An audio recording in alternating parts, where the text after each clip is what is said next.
Hey, I'm Jim Richards. Got a question for you.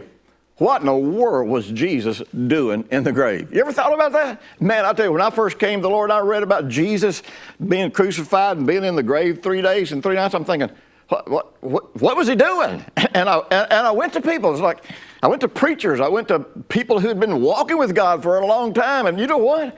I didn't get any answers. And sadly, some of the answers that I did get, they were not scriptural. Let me tell you something.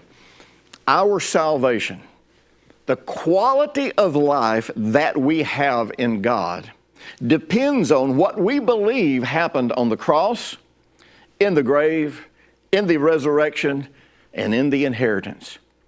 And to whatever degree we have a limited concept, a limited belief about what Jesus was doing in the grave and why he was there, you know, how he got out, which is pretty phenomenal.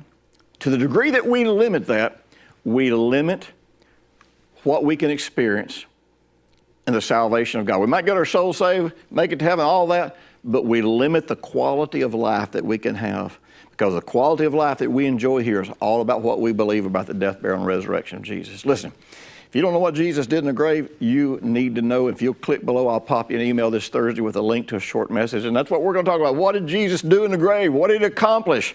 And it's going to answer questions for you. And I'm going to tell you what it's going to do.